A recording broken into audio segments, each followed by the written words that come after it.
اعوذ باللہ من الشیطان الرجیم بسم اللہ الرحمن الرحیم وَلَقَدْ جَاءَتْ رُسُلُنَا إِبْرَاهِيمَ بِالْبُشْرَى قَالُوا سَلَامًا، اور ابراہیم علیہ السلام کے پاس ہمارے فرستادے بشارت لے کر آئے، انہوں نے کہا سلام۔ قَالَ سَلَامٌ فَمَا لَبِثَ أَنْ جَاءَ بِعِجْلٍ حَنِيذٍ، ابراہیم علیہ السلام نے بھی جواب میں سلام کہا، پھر کچھ دیر نہ گزری کہ آپ علیہ السلام لے آئے ایک بچڑا بنا ہوا۔ مہمانوں کی آمد کے فوراً بعد حضرت ابراہیم علیہ السلام نے ان کی ضیافت کے لیے ایک بچڑا ذبح کیا اور اسے بھون کر ان کے سامنے پیش کر دیا۔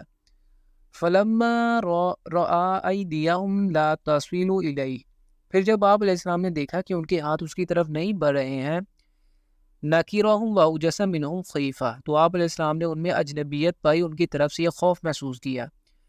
جب حضرت ابراہیم علیہ السلام نے محسوس کیا کہ رسمی اصرار کے باوجود بھی مہمان کسی طور کھانے کی دعوت قبول کرنے پر آمادہ نہیں ہو رہے، تو اب آپ علیہ السلام بجو دور پر کھٹکے کہ یہ پراسرار لوگ کون ہیں اور یہاں کی سرحدیں سے آئے ہیں۔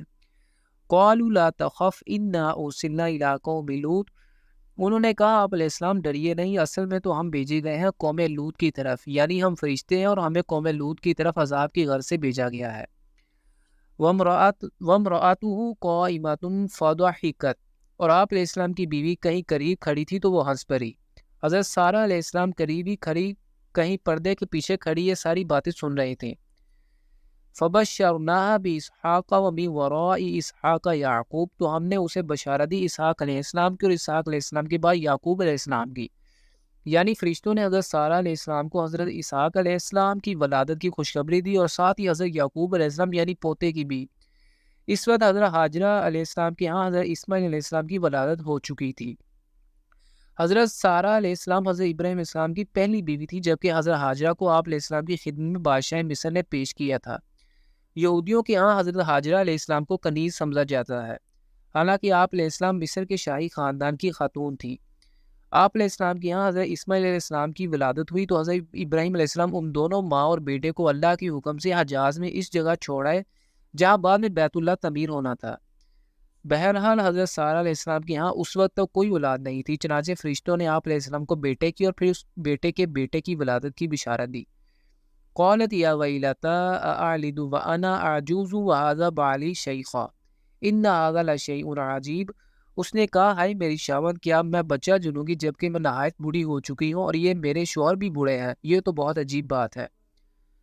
قالوا اتعجبین من امر اللہ، فرشتوں نے کہا کہ آپ علیہ السلام تعجب کرتی ہیں اللہ کے فیصلے پر۔ رحمت اللہ وبرکاتہ علیکم اہل البیت، اللہ کی رحمتیں اور اس کی برکتیں ہوں تم پر اے نبی علیہ السلام کی گھر والوں۔ اس آیت میں اہل بیت کا مفہوم بہت واضح ہو کر سامنے آتا ہے۔ یہاں پر اس کا مصداق حضرت سارہ علیہ السلام کے علاوہ کوئی اور نہیں، لہٰذا یہاں لازمی طور پر آپ علیہ السلام ہی اہل بیت ہیں۔ چنانچہ محمد رسول اللہ صلی اللہ علیہ وآلہ وسلم کے معاملے میں بھی اہل بیت رسول اللہ صلی اللہ علیہ وآلہ وسلم، آپ صلی اللہ علیہ وسلم کے ازواج مطہرات رضوان اللہ تعالی عنہم ہی ہیں، اور آپ صلی اللہ علیہ وآلہ وسلم کا فرمان جو حضرت فاطمہ، حضرت علی، حضرت حسن اور حضرت حسین رضوان اللہ علیہ مجمعین کے بارے میں ہے۔ تو یہ گویا آپ صلی اللہ علیہ وسلم نے اپنے اہل بیت کے دائرے کو وسعت دیتے ہوئے فرمایا کہ یہ لوگ بھی میرے اہل بیت میں شامل ہیں۔ انہ حمید مجید، یقیناً اللہ لائق حمد اور بزرگی والا ہے۔ فلما ذهب عن ابراہیم الروع وجاءته البشرى یجادلنا فی قوم لوط، پھر جب حضرت ابراہیم علیہ السلام کا خوف جاتا رہا اور یہ بشارت بھی پہنچ گئی تو آپ علیہ السلام نے جھگڑنا شروع کر دیا ہم سے قوم لوط کے بارے میں۔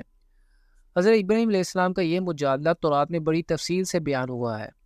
اس کا خلاصہ یہ ہے کہ حضرت ابراہیم علیہ السلام نے فرشتوں سے کہا کہ اگر ان بستیوں میں 50 آدمی بھی راست باز ہوئے تو کیا پھر بھی ان کو ہلاک کر دیا جائے گا؟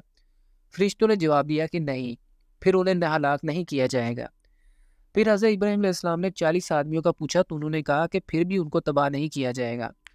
چنانچہ اس طرح بات ہوتے ہوتے 5 آدمیوں پر آ گئی۔ اس پر حضرت ابراہیم علیہ السلام کو بتایا گیا کہ آپ علیہ السلام اس بحث کو چھوڑ دیں، اب تو آپ علیہ السلام کے رب کا فیصلہ آ چکا ہے، کیونکہ ان بستیوں میں خود حضرت لوط علیہ السلام، ان کی 2 بیٹیوں کے علاوہ کوئی ایک شخص بھی راست باز نہیں ہے۔ ان ابراہیم لحلیم اواہ منیب، یقیناً ابراہیم علیہ السلام بہت ہی بردبار، نرم دل اور اللہ کی جناب میں رجوع کرنے والے تھے۔ یا ابراہیم اعرض عن ھذا انہ قد جاء امر رب، اے ابراہیم علیہ السلام چھوڑیے اس معاملے کو، اب تو آپ علیہ السلام کے رب کا فیصلہ آ چکا ہے۔